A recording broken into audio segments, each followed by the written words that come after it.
E nós estamos aqui no cumprimento desta grande comissão. Abram comigo aquele texto que passou ali, a justificativa bíblica do ID, não é? Mateus 28. Mateus 28 é um texto que já foi imensamente pregado e eu não vou trazer novidades, eu vou procurar daquilo que o Senhor me deu. Eu quero passar para os irmãos esta conscientização do que é e do que não é o discipulado e do nosso desafio de reproduzir discípulos. Quem sabe aqui em Évora, há 3 anos e alguns meses, estivemos lá num local mais apertadinho, que gerar um discípulo ia ser difícil. E onde é que ele vai ficar? Só precisa lá para cima do telhado, onde é que ele ia caber, né? E agora aqui já tem um pouco mais de espaço. Se o empecilho seria o espaço para gerar discípulos. Mas nós fomos chamados para isso. Nós fomos chamados para reproduzir, para gerar discípulos. Mateus capítulo 28, a grande comissão, 16 até 20, diz o seguinte: os 11 discípulos foram para a Galileia, para o monte que Jesus lhes indicara. Quando o viram, o adoraram, mas alguns duvidaram. Então Jesus aproximou-se deles e disse: foi-me dada toda a autoridade nos céus e na terra. Portanto, vão e façam discípulos de todas as nações, batizando-os em nome do Pai e do Filho e do Espírito Santo, ensinando-os a obedecer a tudo o que eu ordenei a vocês. E eu estarei sempre com vocês, até ao fim dos tempos. Pai, louvado seja o teu nome. Tu és Deus e Senhor de toda a obra. Tu és Deus e Senhor das nossas vidas. Eis-nos aqui, Senhor. Toda a honra e glória seja dada a Ti. Lemos e escutamos a Tua palavra. Que o Senhor me dê a graça de que necessito. Que o Senhor ilumine a minha mente e a dos meus irmãos aqui presentes nesta tarde. Para que juntos possamos entender a Tua palavra. Entender e guardá-la no nosso coração para aplicá-la. Aplicá-la, Senhor, para a glória do Teu nome. Usa-me, ó Deus, no nome de Jesus. Amém. Então nós não podemos negar, é sempre assim, quando eu venho ao meu país, já lá o pessoal vai-me alertando que a Europa está em crise, Portugal está pior que a Europa e as coisas estão de mal a pior e por aí vai. Concordam comigo? Não é? Os idosos não sabem se vão receber a reforma. E outro dia estávamos a conversar que tínhamos que atualizar o meu salário pensando já na reforma, porque 45 anos aqui na entrevista, 45 daqui a pouco estamos na reforma, e aí, menos que o salário mínimo, o que é que vai sair daí? Não é? Então a gente fica nesta onda de estamos em crise, o Estado não pode pagar mais do que isto e não sei o quê. Eu me lembro de uma expressão de Paulo Pascoal, dele dizer o seguinte, que nós não estamos em crise, nós estamos em Cristo. Então, alguma dissonância aí, crise, Cristo. Então a gente muitas vezes se confunde, né? Em vez de estamos em Cristo, dizemos que estamos em crise. Mas não é verdade, nós não estamos em crise. Na verdade, a crise, ela deve ser bem vista para nós. Nós não devemos jamais fugir da crise.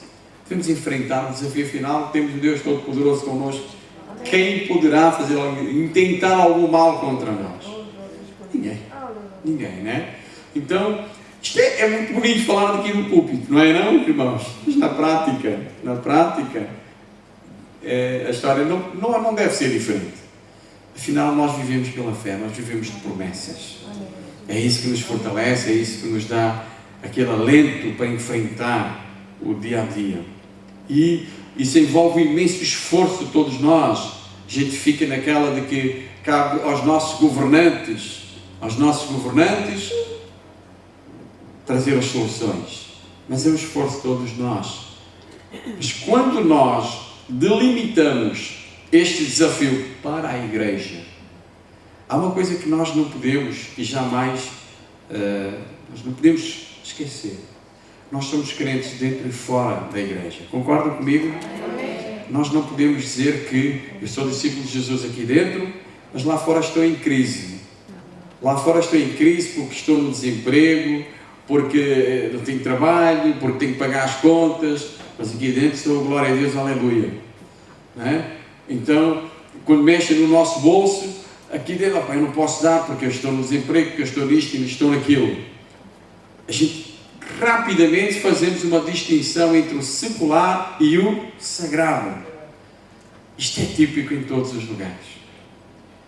Alguém já me disse que a conversão do crente, ela se torna completa quando ele converte o bolso. Parece que ainda não desceu do coração até ao bolso. A conversão ainda está no coração. Eu, quando ouvi isto, eu comecei a pensar nessas palavras. Um amigo meu que disse, um pastor, não é que tu tens razão, isto aconteceu comigo. Eu já era crente, mas o meu bolso, espera aí, quem manda no meu bolso sou eu. E Deus me disse claramente, Miguel, tu não podes servir. Então, como é que tu queres me servir a mim e a Mamon? Tu não tens condições. Ou te entregas noutra totalidade a mim, ou então não se pode servir a dois senhores. Deus não nos quer divididos de maneira nenhuma. Isto é confuso para nós, não é para Ele. Nós é que vivemos mal com isto. E quando eu entendi estas coisas, os desafios ficaram mais fáceis. As crises passaram ao lado. Não é? E o pastor José pode testemunhar. Nós só vivemos com o que vivemos porque Deus tem sido connosco. O Brasil está de mal a pior. Se vocês queixam-se em Portugal, experimentem ir lá comprar 1 quilo de feijão a mais de 7 reais no Piauí, e diz que em São Paulo dobrou. E o Brasil é um produtor mundial de feijão. Tu vais aqui ao Lidl e compras o feijão mais barato do que lá no Brasil. Eu fico assim a imaginar como é que isto é possível. O diesel, e aqui a gente já se queixa que está caro, vão lá ver como é que está o diesel. E a gente fica nesta onda, o brasileiro também se queixa. Todo mundo se queixa. E Deus tem tido um cuidado muito grande para connosco.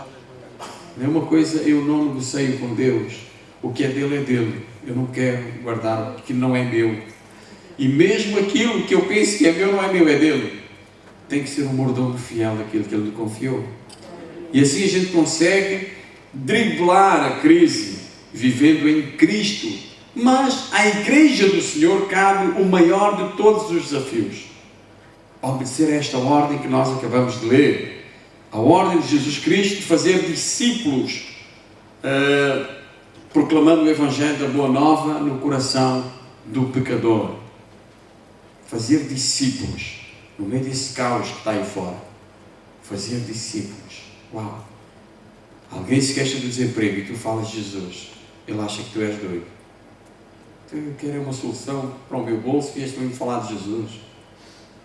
Parece que não faz sentido. Mas é o nosso desafio. É o nosso desafio. Falar de coisas loucas no mundo de loucos. Não é? Falar de Jesus no mundo de hoje é coisa de loucos, mas esse é o desafio da igreja. E aqui não se trata de alcançar multidões, mas fazer discípulos que levem a sério este compromisso de transformar a sociedade. Não discípulos que venham à igreja aquecer o banco e dizer glória a Deus, aleluia, e pronto. Esse tipo de discípulos temos multidões. Jesus disse que a porta é larga e por ali passam multidões. Jesus disse que nem todo o que diz Senhor, Senhor entrará no reino dos céus. E aquele enfático Senhor, Senhor, tratam-se de supostos crentes que muito sinceramente disseram a Jesus: eu quero te seguir como Senhor e Salvador. São crentes sinceros. São crentes que até desafiaram a Jesus e disseram: nós não fizemos isto em teu nome. Nós não fizemos milagres, isto e isto e isto. Como é que tu dizes que não? nunca vos conhecia, partem-se de mim. Porquê? Porque se nós conhecêssemos Jesus somente aqui dentro das quatro paredes, tudo bem, todo mundo ia para o céu, estávamos felizes da vida, todo mundo era discípulo. Mas quando Jesus diz na grande comissão que eis que estarei convosco todos os dias, até a consumação do século, está a dizer que vai estar connosco lá, no meio da crise, no meio do caos. Está a dizer que vai estar lá para nos sustentar, nos suportar, mesmo quando nós somos infiéis. Mas é preciso que a gente tenha a ousadia de dizer que nós somos discípulos de Jesus, aqui e lá fora. Aqui e lá fora. E então, fica este sério desafio para a igreja de formar discípulos. Discípulos que transformem sociedades, transformem vidas para a glória de Deus. E em muitos lugares deste planeta, nós temos visto isto acontecer. Nós temos visto o reino de Deus, o reino do nosso Senhor Jesus Cristo, a avançar, porque tu vês transformações, tu vês discípulos felizes no meio de sofrimento, tu vês discípulos alegres em proclamar o Evangelho, em viver a sua fé no meio da crise, no meio do caos. E nesse texto, nós vemos aqui esta grande comissão dentro de um contexto da ressurreição de Jesus. Jesus estava voltando para o Pai após estar 40 dias por aqui. Vocês depois confiram isso lá em Atos 1:3, e ele deixa então esta comissão, esta ordem à sua igreja, representada aqui pelos 11 apóstolos, chamados de discípulos por Mateus nesse texto. E esta ordem de Jesus, se vocês prestaram atenção, nós gostamos de dizer que, olha, vão além fronteiras, as igrejas financiam missões, financiam organizações missionárias, vão, e o que vem à mente de qualquer líder de igreja, de organização missionária, é multidões. Temos que alcançar o Piauí todo. São quase 4 milhões de habitantes para um estado 2,5 vezes maior que Portugal. Tem pouca gente para tão grande pedaço de chão, vamos dizer assim, mas temos que alcançar o Piauí inteiro, né? Temos que alcançar o Brasil, temos que alcançar Portugal, temos que alcançar, então pensamos logo em milhões. Mas Jesus aqui não fala de milhões, Jesus aqui fala de pessoas, e fala de discípulos, né? Vai além de simples proclamar. É necessário fazer discípulos. Este, sim, é o grande desafio da igreja. Amém. Os discípulos são chamados a fazer discípulos. Eu quero fazer uma pergunta aqui nesta tarde. Quem são os discípulos de Jesus que estão aqui? Se não quiseres levantar o braço, não levantes. Mas se quiseres levantar, faz o favor. Quem são os discípulos que estão aqui nesta tarde? Glória a Deus. Uau. Glória a Deus. Vamos ver se esta mão levantada corresponde ao que está no teu coração e no meu. Vamos ver o que a palavra do Senhor tem a nos dizer sobre o discipulado. Porque se nós não formos discípulos, meus queridos irmãos e minhas queridas irmãs, não podemos fazer discípulos. Quando o pastor Josué me fez aquela pergunta sobre frutos, se eu não tivesse ouvido a resposta do Gilvão, que ele ficou um tempo a orar, ele conversou comigo, nós fizemos um culto não, foram 2 meses mais ou menos, de mensagens positivas sobre chamado, que eu não me conformava, porque eu sou missionário, não é possível que Deus me levante daqui vocacionados. É como se Deus estivesse, mas Miguel, tu não pregas sobre missões, tu não pregas, como é que vais despertar? É a palavra de Deus que desperta. Não foi assim que aconteceu contigo? Tu não ouviste um dia eu te chamar, a quem enviarei? E aquilo me marcou muito forte no meu coração. Então, como pastor, como missionário, isto aqui tem que mudar. E nessa série de mensagens positivas sobre os chamados, foi chamado de Jeremias, de Ezequiel, o apóstolo Paulo, enfim, uma série de chamados, lá houve estas respostas. E 2 anos foram-se passando. Não, antes eles confirmaram que Deus tinha falado ao coração deles para serem missionários, para pregar o Evangelho, a boa nova de Jesus. E pouco tempo antes de eu viajar, então o Gilvan vem e diz que quer ir para a África. Então eu pude dizer que tenho fruto. Eu posso dizer que já estou a fazer discípulos.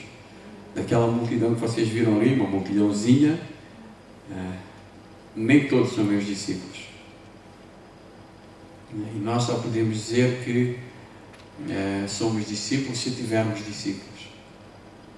Não é? Então é um ato de coragem você levantar a mão hoje, mas é algo que você está a dizer para Deus que você quer fazer discípulos. Concordam comigo? Vocês querem fazer discípulos? Então os discípulos chamados a fazer discípulos, vamos pensar no seguinte: quem não é discípulo? O próprio texto vai nos mostrar, por dedução lógica do próprio texto, que há aqueles que não são discípulos. Entendam que o contexto aqui é de subida aos céus. Jesus já está voltando para junto do Pai. Mas antes ele deixou todo um trabalho árduo de fazer discípulos. Ele abriu mão de multidões para se concentrar com 12. E um desses 12 havia dito: Senhor, Senhor. Um desses 12 beijou no rosto do nosso Senhor. Um desses 12 evangelizou, foi chamado de apóstolo. Um desses 12 traiu o nosso Senhor. Pois é, e agora eram 11. E nesse contexto de ensino, Jesus aqui, Mateus registra muito brevemente: esta comissão agora vão e façam vocês o que eu fiz. Por isso que precisamos entender o que não é ser discípulo de Jesus. Mateus nos mostra que antes, pelo próprio texto, havia alguns que duvidaram. Viram Jesus ressuscitado na sua frente. Mas o texto nos mostra que quando viram, adoraram, mas alguns duvidaram. Por quê? Porque a morte estava muito marcante. Mesmo 40 dias, Jesus aparecendo por entre eles, etc, etc, ainda havia dúvidas se aquele era de fato o Messias, o Jesus ressuscitado, o Cristo ressuscitado. E o que é que Jesus fez com isto? O texto nos diz que ele se aproximou. Então Jesus se aproximou. Uma proximidade que nós não podemos explicar o impacto que teve, senão no fruto que veio depois, lá em Atos dos Apóstolos. Aquela aproximação de Jesus, Jesus podia simplesmente lá onde ele estava, quando o viram, vão e pregam o Evangelho a todas as nações, batizem em nome do Pai e do Espírito Santo, e subiu ao céu e pronto. Mas não, Jesus se aproximou. Jesus quis ser mais íntimo com eles, quis estar com eles. Vocês têm dúvidas? Olhem para mim. De que é que vocês duvidam? Duvidam daquilo que eu sou capaz de fazer através de vocês? Toda a autoridade me foi dada na terra e no céu. Quais são as dúvidas? Essa proximidade muitas vezes nós a perdemos porque nos distraímos. Nos distraímos com a crise. Nos distraímos com o nosso dia-a-dia. Nos distraímos com tudo o que não interessa para fazer discípulos. E depois, com as sobras que pegamos dos cultos, queremos fazer discípulos, quando nem sequer acreditamos no poder que temos para isso. Porque sem poder não podemos fazer discípulos, meus queridos irmãos. Concordam comigo? Sem poder não podemos, palavras somente, sem poder, não podemos. O apóstolo Paulo deixa isso bem claro nas suas cartas. As palavras têm que estar cheias de poder. E este poder só nos pode ser dado por aquele que tem autoridade sobre os céus e a terra. Aleluia. E Jesus se aproximou deles. E a motivação de Jesus foi precisamente por causa da dúvida de alguns. Mateus deixa isto bem claro, mas alguns duvidaram. Então Jesus aproximou-se deles e disse: foi-me dada toda a autoridade. Mas a gente entende, né, que a morte, enfim, poderia trazer algumas dúvidas, mas a ressurreição superou e a proximidade de Jesus fez o restante. De forma resumida, os versos seguintes falam de ensino e obediência aos ensinos, bem como batismo. Podemos deduzir que aquele que não se dedica a aprender da palavra de Deus, a aprender dos ensinamentos de Jesus, não pode ser chamado de discípulo. Só porque eu aceitei Jesus, mas depois o que vem após isso? A ordem foi instruir, ensinem o que eu vos tenho ensinado. Mas eu não quero aprender, eu quero só ir aos cultos. E agora uma chamada de atenção a nós líderes: e nos cultos ninguém me ensina nada, então eu não tenho nada para aprender. Como posso ser um discípulo se não tenho nada para aprender? Isso é uma chamada de atenção para nós, não é? Como eu vos falei no início, tudo o que eu sabia de mim mesmo foi o que o Senhor me mostrou através do investimento árduo do meu pai espiritual, John Carpenter. Discipulado, eram 6:30 do sábado, era assim, os nossos discipulados eram às 6:30 da manhã, ou então à noite de sextas-feiras. 6:30 da manhã, lá estava eu a bater na porta dele de bicicleta. Vamos, John. E ele já tinha o plano: íamos para a Serra de Sintra, íamos dar umas voltas, orar juntos, conversar, tínhamos estudos bíblicos. Porquê 6:30? Porque ele era um homem casado e eu também. Queríamos ter tempo para a família, tínhamos que abrir mão de alguma coisa nossa. O sono. Sábado, acorda mais cedo, vai. E depois, ao chegarmos novamente em casa, cada um ia para as suas vidas cotidianas, eu para a minha esposa, ele para a dele. E aquilo marcou muito a minha vida, os paradoxos da Bíblia, os supostos paradoxos. Eu comecei a questionar muita coisa, e aquele homem me despertou este amor pelo ensino, pela palavra de Deus, não é? Na verdade, aquele homem foi usado por Deus para despertar este coração sedento de aprender esses ensinamentos de Jesus, porque eu queria ser discípulo, e sem ensinamento não há discipulado, não há discipulado. E então, se não houver esta dedicação a aprender e também a praticar, não se pode ser discípulo de Jesus. E aquele que um dia diz Senhor, Senhor, se não tiver o desejo de ser batizado, também não pode ser chamado de discípulo de Jesus. Que discípulo é este que vai ensinar sobre o batismo se ele mesmo não é batizado? Não faz sentido. Não faz sentido, não é? Então, estas três situações, não querer aprender, aprender e não praticar, aprender e não querer ser batizado, estas coisas não fazem sentido para um discípulo que se diz ser de Jesus. Logo, não pode gerar outros discípulos, não é? E nós fomos chamados a fazer discípulos. Nós precisamos compreender que quem não é discípulo sempre vai priorizar o mundo e os seus deleites, deixando Cristo para depois, as sobras. Rapidamente eu quero ler aqui com vocês Lucas capítulo 9, 57, 62. É um texto amplamente conhecido. Quão difícil é seguir Jesus. Jesus nunca disse que é fácil ser um discípulo, nunca disse que é fácil segui-lo. Lucas capítulo 9, versos 57 a 62. Enquanto eu bebo aqui uma água.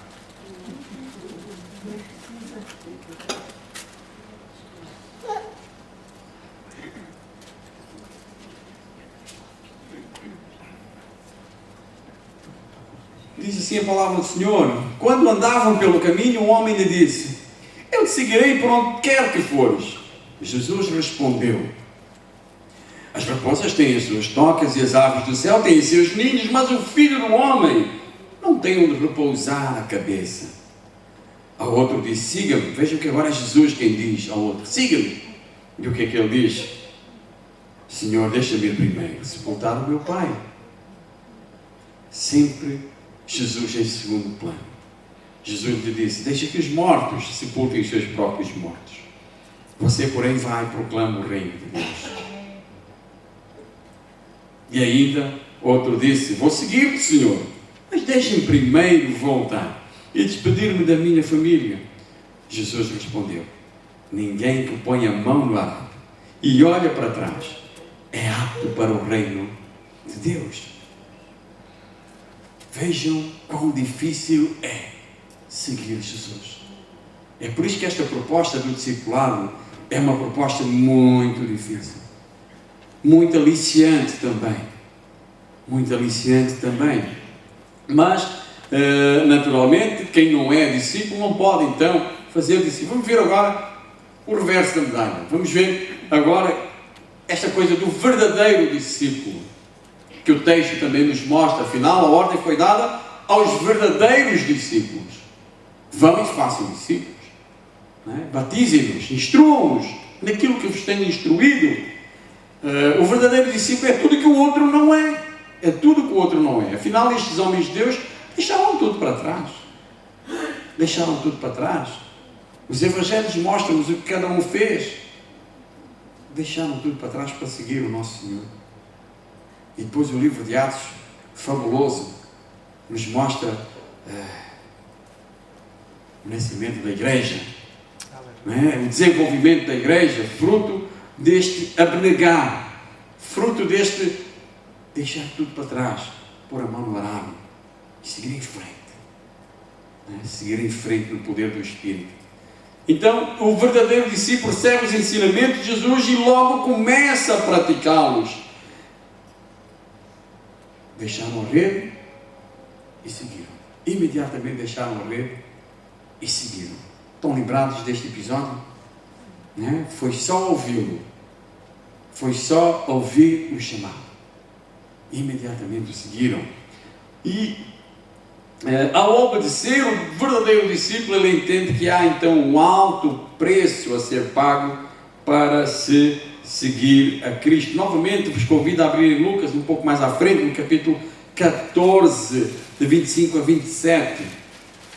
O preço do discipulado. Eu trago um pouco à memória estes versículos, não que eu goste de dar uma volta à Bíblia para nós entendermos a palavra de Deus, porque eu creio que o próprio texto fala por si, mas por vezes precisamos usar alguns versículos, alguns textos chaves para dar uma pincelada na nossa consciência. E essa pincelada está aqui em Lucas capítulo 14, versos 25 até 27, uma grande multidão ia acompanhando Jesus. Este, voltando-se para essa multidão, disse: se alguém vem a mim e ama seu pai, sua mãe, sua mulher, seus filhos, seus irmãos e irmãs, e até a sua própria vida, mais do que a mim, não pode ser meu discípulo. E aquele que não carrega a sua cruz e não me segue, não pode ser meu discípulo. Entendem quão alto é o preço do discipulado? E Jesus, quando diz essas palavras, Ele não as diz da boca para fora. Ele mostrou na cruz o verdadeiro preço do discipulado. Ele morreu na cruz pelos seus discípulos. Somos chamados para morrer na cruz pelos nossos discípulos? Se possível, sim. Que tipo de morte? Deus sabe o tipo de morte que Ele tem preparado para a tua vida.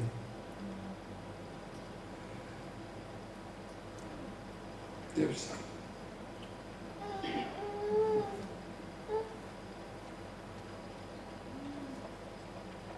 Deus sabe que morte é que Ele reserva para ti.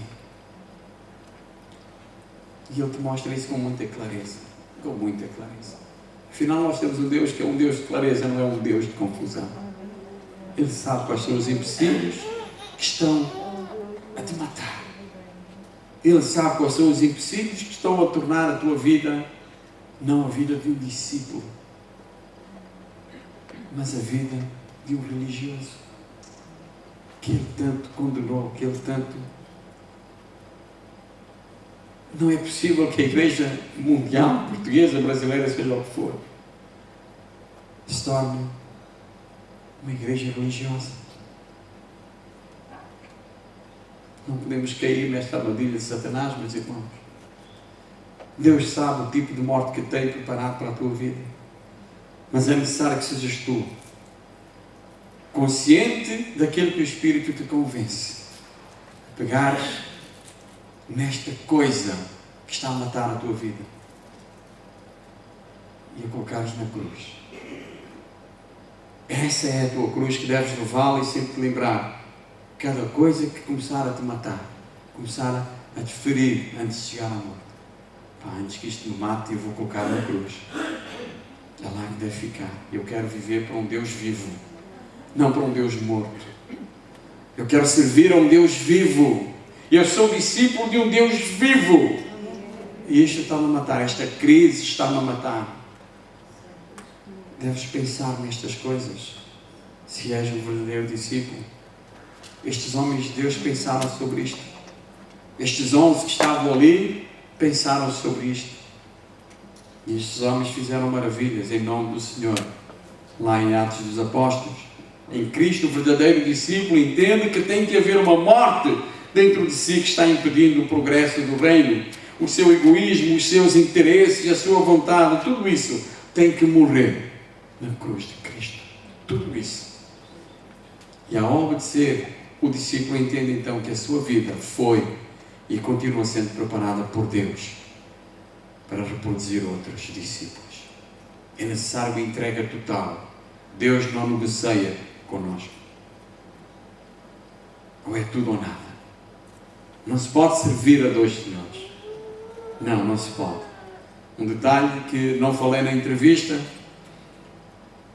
Estas coisas só me lembro no decorrer, é que eu fui tentado a ficar mais tempo em Portugal. Afinal, eu já tinha consciência de que eu deveria seguir viagem para o Piauí. E 15 dias antes de eu sair do quartel, se não me engano era António Guterres, o primeiro-ministro, surgiu aí uma lei de doidos, para mim foi bom, de uma indenização em dobro para os militares que estavam na minha situação há 15 dias de sair. Não custava nada, esperar mais 15 dias. Eram os milhares de contos, no tempo eram contos, eram os milhares, os bons milhares que o governo português iria poupar. Mas saiu 15 dias antes, depois foram muitos que foram abrangidos por essa lei e eu fiquei feliz da vida. Eu vou levar, eu não me lembro mais ou menos quanto é que eu ia levar em dobro. Isto foi bom. Mas depois, controvérsias que me tentaram. A secção financeira alegou algumas coisas ali na lei que não estavam bem, que precisavam ser bem interpretadas, e nós teríamos que ficar mais 18 meses em regime de contrato, até aguardar que a coisa ficasse mais clara, e então davam-nos o dinheiro que nos era por direito. Eu até fiquei feliz, mais ou menos. Porquê? Afinal, a Sandra, grávida da Érica, e com estes três aqui na frente, tudo pequenininhos, a Rebeca tinha a chance de começar a estudar em Portugal, primeira classe. Ela foi alfabetizada em casa, a Sandra que alfabetizou a Sandra, ou a Rebeca. E então, ela tinha, eu a pensar tudo isto, bom, se calhar vai ser bom ficar aqui, vou ganhar melhor, afinal são 18 meses a ganhar salário por mês sargento atualizado, junto mais dinheiro, ganho indenização em dobro. Qualquer chefe de família pensaria assim. Aos homens aí, concordam comigo? A gente tem que pensar um pouco, não é não? Pagar as contas e tudo mais, isto. E no meu devocional, numa bela quarta-feira, antes de ir para o quartel, então, para ficar mais 18 meses, cumprir o que todos os militares tinham que cumprir. Deus me deu essa palavra. A quem tu queres servir, Miguel? Já não está tudo tratado, já não abri as portas, já não tens o visto, já não tens um casal de missionários que vai ficar aqui no teu apartamento, o Romeu e a Célia da Jocum. Já não despachaste tudo, já não te falei bem claro que deves ir. A quem tu queres servir? A Deus ou a Mamon? Foi uma facada no meu coração que eu precisava morrer. E eu ali não tinha chance. Tinha chance de desobedecer, claro. Mas preferi não desobedecer. Não fui entregar papéis, coisa nenhuma.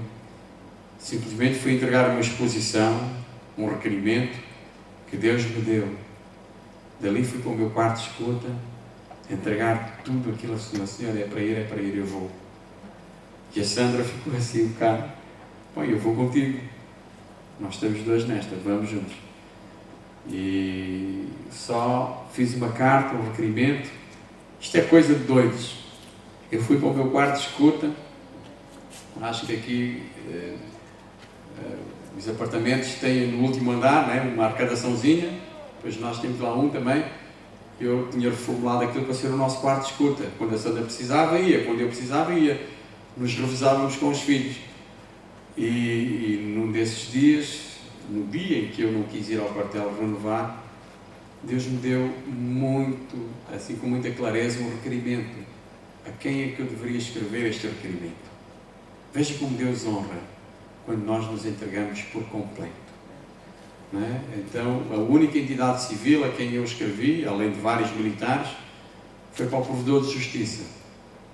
Eu, primeiro sargento Nazaré Miguel Pereira, tal, Nilo tal, tudo o que eu quero, dediquei a minha vida toda à nação, com o sacrifício da minha própria vida, tudo o que eu quero é que a nação cumpra com o artigo tal, da lei tal. E enviei. 2 semanas antes de viajar para o Piauí, recebo um telefonema da secretária, de alguém lá da Provedoria de Justiça. Recebemos o seu requerimento, estamos a tratar, e não sei o quê e tal. Pois, mas eu já vou viajar. E não tenho data de regresso. É uma passagem só de ida. Para onde é que você vai? Para o Brasil. É? Você deixou o seu número da conta lá na secção financeira? Deixei. Pois vá descansar. Se entrar dinheiro na conta, é caso resolvido. Se não entrar, aguarde. 2 semanas. Não meti advogados, não meti nada. 2 semanas depois de estar no Piauí, o dinheiro caiu na conta que eu fiquei doido. Isto não pode ser. Eles não dão mais, senão eles vão desbuscar. Eu fiquei logo com dúvidas. E depois, quando cheguei lá, liguei para o meu colega da secção financeira, o primeiro sargento também, duvidando, mas não pode ser. Então este dinheiro que está aqui é meu. Especifiquei os números e ele, é teu. Porquê? Não queres? Manda para mim. Eu quero. E aquilo foi então assim que nós começamos a obra. Mas foi uma entrega total, meus irmãos. Foi uma entrega total. Não se pode servir a 2 senhores. Deus não negocia connosco. Não é? O passo de fé não é Deus quem dá, somos nós. Amém. Somos nós que temos que dar o passo de fé. É necessário para isso uma entrega total ao senhorio de Cristo. E, meus queridos irmãos, já em tom de aplicação, diante de várias reflexões que ouvimos hoje, nesta grande comissão de ir e fazer discípulos, acredito que nós refletimos o bastante para saber o que é que o Senhor espera de nós. Ainda assim, como pregador, eu devo fazer algumas exortações nesta tarde. Façamos discípulos. É o texto que diz, é a ordem do Senhor. E eu, como mensageiro, reforço essa ordem. Façamos discípulos. Comece a orar por alguém que está na sua lista. E não fique só com a oração. Faça visitas. Insista. Não desista. Não desista. Porque Deus não desistiu de você. Não desista. Faça discípulos. E o discipulado começa com uma dependência total de Deus.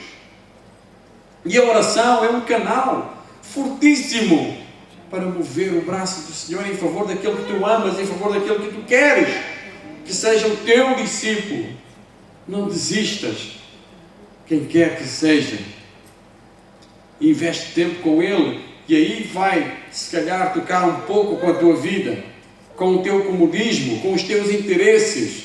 Vais ter que abrir mão de algo que só tu e Deus sabem, para poderes fazer discípulos, para poder estar com aquela pessoa por quem tanto tens orado. Começa nesta noite, neste dia, mostra com a tua vida que as tuas decisões visam somente a agradar a Deus. É isso que tu queres, glorificar o nome do Senhor, mas a tua vida tem que mostrar isto fora de portas. Fora de portas.